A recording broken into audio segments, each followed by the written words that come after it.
Assalamualaikum warahmatullahi wabarakatuh. Perkenalkan, nama saya Irgi Kartawijaya dengan NIM B1A1211427. Di sini saya dari kelompok 3 akan menjelaskan kerangka kerja pra bencana dan pasca bencana. Latar belakang: proses geologi yang berasal dari dalam bumi endogen maupun dari luar bumi eksogen dapat menimbulkan bahaya bahkan bencana bagi manusia. Bencana-bencana tersebut diantaranya merupakan tanah longsor. Tanah longsor merupakan satu peristiwa dikarenakan adanya gerakan tanah. Dampak dari bencana-bencana tersebut dampak menimbulkan berbagai kerugian dan dampak bagi aktivitas manusia di berbagai wilayah muka bumi. Tujuan presentasi: 1. Mengetahui yang dimaksud dengan tanah longsor. 2. Mengetahui proses terjadinya tanah longsor. 3. Mengetahui penyebab terjadinya tanah longsor. 4. Mengetahui dampak yang ditimbulkan dari tanah longsor. 5. Mengetahui pemetaan daerah rawan longsor di Indonesia. 6. Mengetahui usaha-usaha menanggulangi tanah longsor. 7. Mengetahui mitigasi bencana tanah longsor. Yang ketiga ada pengertian tanah longsor. Gerakan massa mass movement tanah atau sering disebut tanah longsor. Landslide merupakan salah satu bencana alam yang sering melanda daerah perbukitan di daerah tropis basah. Gerakan massa umumnya disebabkan oleh gaya-gaya gravitasi dan kadang-kadang getaran atau gempa juga menyokong terjadinya tersebut. Gerakan massa yang berupa tanah longsor terjadi akibat adanya reruntuhan geser di sepanjang bidang longsor yang merupakan batas bergeraknya massa tanah atau batuan.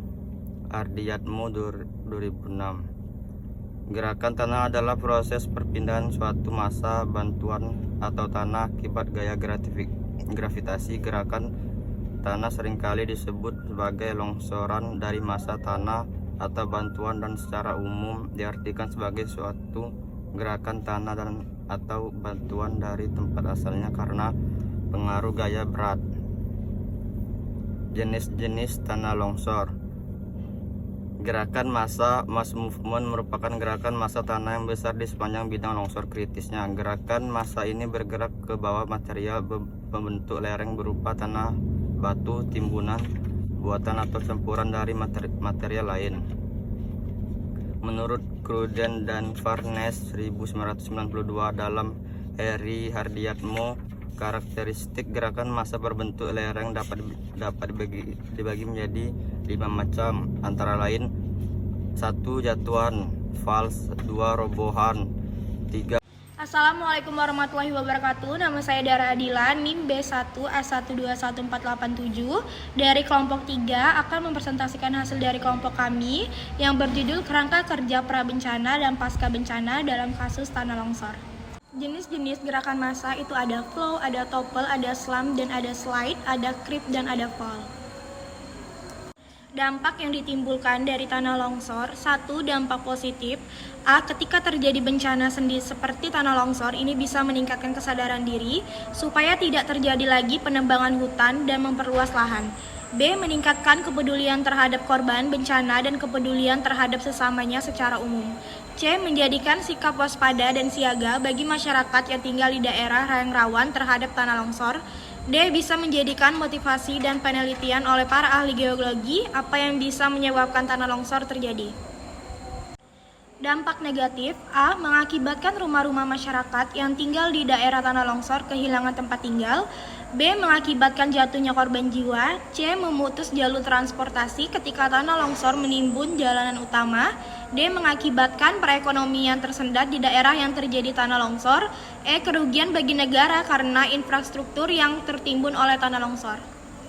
Dan ada juga robohan yang disebut dengan topples, merupakan gerakan material roboh dan biasanya terjadi pada lereng yang batuan yang sangat terjal sampai tegak yang mempunyai bidang-bidang ketidakmenerusan yang relatif vertikal. Dan longsoran yang disebut dengan slide merupakan gerakan material pembentuk lereng yang diakibatkan oleh terjadinya kegagalan geser di sepanjang satu atau lebih dari bidang longsor. Dan ada sebaran yang disebut dengan spread. Sebaran yang termasuk longsor tralasional disebut sebagai lateral, merupakan kombinasi dari meluasnya massa tanah dan turunnya massa bantuan terpecah ke dalam material lunak di bawahnya. Longsoran tipe sebaran latera terjadi pada saat hujan lebat di Algeria. Dan ada sebaran atau yang disebut dengan spread. Sebaran yang termasuk longsor translasional disebut sebagai lateral, merupakan kombinasi dari meluasnya massa tanah dan turunnya massa bantuan terpecah-pecah ke dalam material lunak di bawahnya. Aliran atau yang disebut dengan flow. Aliran merupakan gerakan hancuran material ke bawah lereng dan mengalir seperti cairan kental. Assalamualaikum warahmatullahi wabarakatuh. Perkenalkan, nama saya Alan Perdiansah dengan NIM B1A121309. Baik, di sini saya akan menjelaskan hasil kerja kelompok kami, yaitu strategi penanggulangan bencana longsor. Strategi penanggulangan bencana longsor sebagai berikut. A. Mengenali daerah yang rawan terjadinya tanah longsor, terutama di sekitar lereng yang curam. B. Jangan bangun pemukiman atau fasilitas di daerah yang rawan bencana, terutama bencana tanah longsor. C. Menjaga drainase. Fungsi drainase adalah untuk menjauhkan air dari lereng, menghindari air meresap ke dalam lereng, atau menguras air ke dalam lereng keluar lereng. Jadi, drainase harus dijaga agar jangan sampai tersumbat atau meresap air ke dalam tanah. D. Membuat terase ring dengan sistem drainase yang tepat. Drainase pada teras-teras dijaga, jangan sampai menjadi jalan meresapkan air ke dalam tanah. E. Penghijauan dengan tanaman yang sistem perakarannya dalam dan jarak tanam yang tepat. Hal ini bisa memungkinkan air sehingga bencana tanah longsor bisa diminimalisir. F. Jika ingin mendirikan bangunan, gunakan pondasi yang kuat sehingga akan kokoh saat terjadi bencana. G. Penutupan rekahan di atas lereng mencegah air masuk secara cepat ke dalam tanah. H. Membuat tanggul penahan untuk runtuhan bantuan.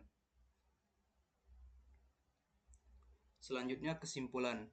Gerakan massa atau mass movement dalam tanah atau sering disebut tanah longsor atau landslide merupakan salah satu bencana alam yang sering melanda daerah perbukitan di daerah tropis basah. Gerakan massa umumnya disebabkan oleh gaya-gaya gravitasi dan kadang-kadang getaran atau gempa juga menyokong terjadinya tersebut. Gerakan massa yang berupa tanah longsor terjadi akibat adanya peruntuhan geser di sepanjang bidang longsor yang merupakan batas bergeraknya massa tanah atau batuan. Longsor terjadi sebagai akibat meluncurnya suatu volume tanah di atas suatu lapisan agak kedap air yang jenuh air. Lapisan yang terdiri dari tanah liat mengandung kadar tanah liat. Setelah jenuh air akan bertindak sebagai peluncur. Longsoran akan terjadi jika terpenuhi 3 keadaan berikut. Adanya lereng yang cukup curam sehingga massa tanah dapat bergerak atau meluncur ke bawah. Sekian presentasi dari kelompok kami. Saya akhiri dengan wassalamualaikum warahmatullahi wabarakatuh.